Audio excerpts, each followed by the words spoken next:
Take us through the first steps. What were the joy and the challenges finding your way into the writing process? Well, I don't count myself as a writer. So I find the writing process frustrating as hell, actually. I think it's, there's no enjoyment in it for me. There's an enjoyment in, okay, so there's two things. There's no enjoyment at all in me staring at a blank page, knowing I've got an idea in my head and I cannot figure out how to get that idea structurally, emotionally onto a page. I mean, for example, it was my idea for Here We Are. Here We Are was all my idea. I just couldn't work out how to get what I wanted into a sort of structural script. So that's why I asked George, who was far more talented at writing than I am. And I said, do you think if I send you, it was literally a notes on my iPhone, like a notes page on my iPhone. Make this into a narrative, please, you know? And that's been one of my struggles always, is that I never went to writing school. I just have ideas. Where do you start from? No, this needs to happen. And sort of I had images. I know I needed Billy in the bathtub. I know I wanted Billy fully clothed in the bathtub. I know I wanted to somehow show a girl. There was a girl that I needed to show in it that was of some importance to him. But where would the girl be? Draft one had no, you know, basically from draft one to, I don't know where we're at now, was an excruciating process for me.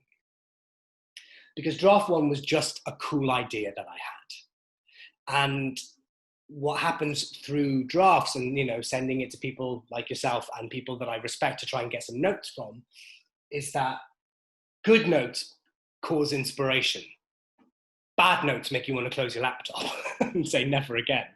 So thankfully, I've always had really good notes on this, which makes me want to go, I send something off to someone and it's, okay, great, yeah, let's I want to pick it back up again. Writing for me is always a means to an end, to the end, and the main goal for me is wanting to direct it, the visual of it. I think when I write, I'm already writing as if I'm directing it. I don't know whether that's a good thing or a bad thing, but I'm quite descriptive, or maybe sometimes not descriptive enough. I Am One was the idea was always to start small scale. My film's never supposed to be what it's actually turned out to be, and that's due partly because of the involvement of BBC Wales and It's My Shout, and having to deal with, first time for me really, a script supervisor, a script editor. And that process was just bizarre. Lovely, but bizarre. Sending drafts off for a deadline. Having someone who you've never met completely critique your work from start to finish. Sometimes line by line. Asking questions that you've never thought that you should answer yourself. Great questions. Some people not getting things and you're so frustrated. Why don't you get it? You know, it's this, clearly. But the question is valid because you haven't done your work enough to make that point across. Having I Am One has been a huge lesson for me in short form. And yeah, I like I said, I don't count myself as a writer, so I just learned so much.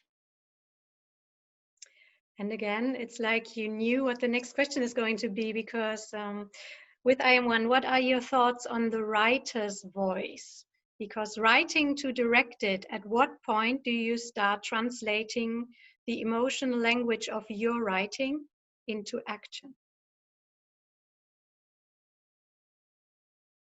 Good question. I don't think I ever wrote I Am One for anyone else to direct. I know for certain that was never the case. So for me, very early on in the writing process, I was putting in things how I knew I wanted to shoot it. So the writing voice, it becomes, in a weird way, quite diminished. Sort of writing visually.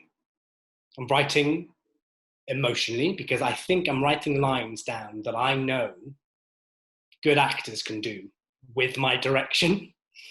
So I'm sort of cutting out the middleman in a real way. I'm not writing and giving it to someone and being like, good luck. I'm writing the script knowing that if there are gaps between lines that is subtext and it's not clear, I know that I can get that out of that person on the day because I'll be directing it. I understand that that is not the case usually for writers. And I understand now from doing this process with BBC Wales and It's My Shout and working with Jodie, who was a brilliant script editor, is that, sometimes you really do need to spell it out for the sake of other people's eyes and ears. My script had to go through a huge, there's 400 submissions, had to go through loads of different other people before it got selected. So there's the idea that you need to write a script that you could give to anyone on the process, whether that's a producer or an exec producer who has no idea about you or your idea and can get it immediately. And that was a lesson, because I've never written like that before.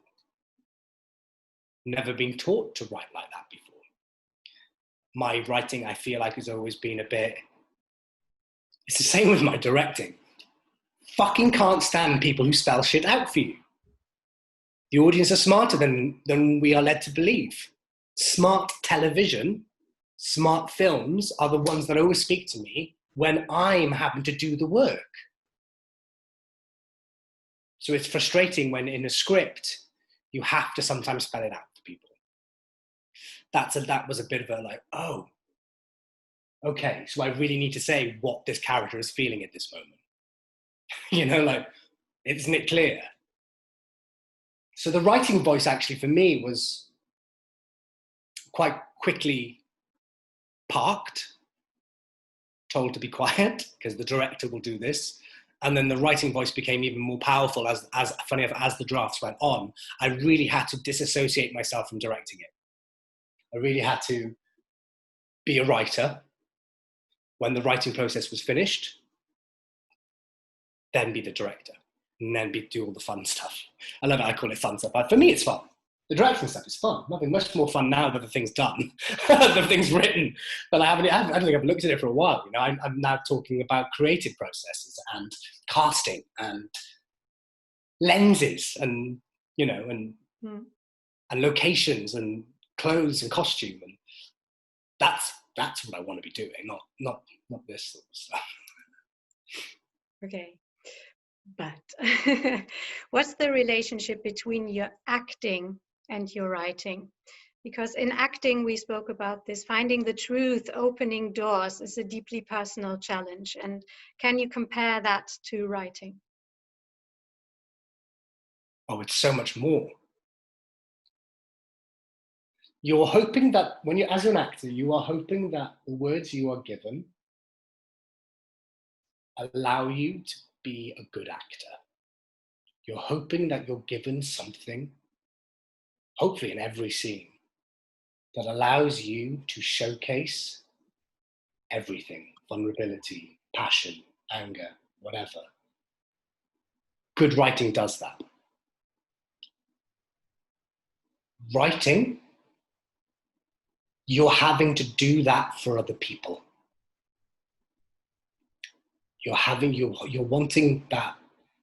For me, I personally am writing lines of dialogue, hoping that is good for actors.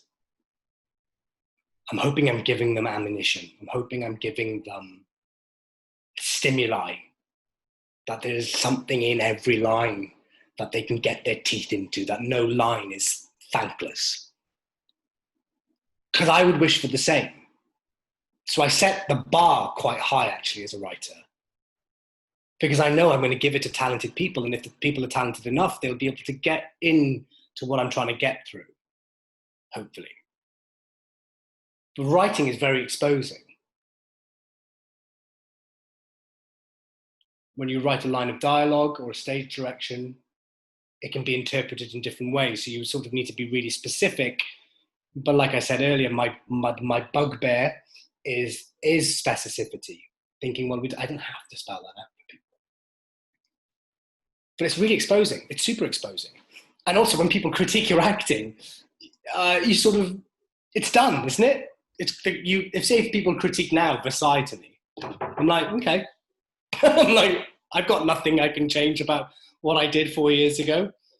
You didn't like that scene? All right, cool. Like, I can take it.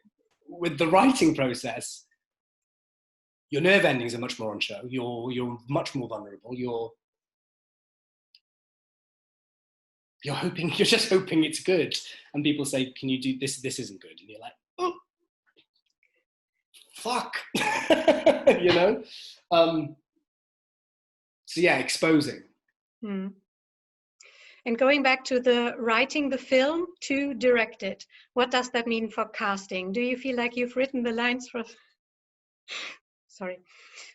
What does that mean for casting? Do you feel like you've written the lines for someone or with certain actors in mind? Yeah, absolutely. Absolutely, I have. I obviously can't say today in this interview who those actors are, just in case it turns out that they can't do it. Obviously, because we're living in a pandemic at the moment. But very early on did I start writing with a certain type of person in mind. I think that's better because it's become more specific as the drafts went on, for sure. But very early on, I found that if I had a very visual image of a certain type of actor and actress in mind for when I was writing, that was great. Having worked very closely with the person that I hope would be the lead in this, I knew his isms, his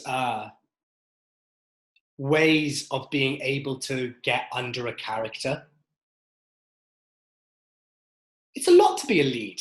It's a lot to be a lead on anything. So there's an immediate trust and respect that you have with anyone who is running and carrying a show. So there's also then, you know, that giving them the lead in your film in a short film, they've got it. But writing for specific people is a joy, actually. It's when you don't have that person in mind, that's when it becomes difficult. And that's down to you as a writer, actually. Why isn't it clear in your mind? Why haven't you got someone specific? It probably means that you need to go back and do a lot of work on the character. So yeah, I've always, maybe not draft one, but probably draft two, very quickly gone, this person would be perfect. And hopefully, thankfully, touch wood, that person will be playing. Well, both people now, my Billy and my Ron have been kept in the loop since, gosh, November of last year. It's now coming up to, you know, we're now start July. I mean, that's mad that I've managed to be like, please don't do it. And I've sent them drafts, I've sent them drafts and kept them in the loop. So yeah, cross fingers that they'll do it. But I think for me, writing for those people in mind has been it was smart and it's helped the work, actually.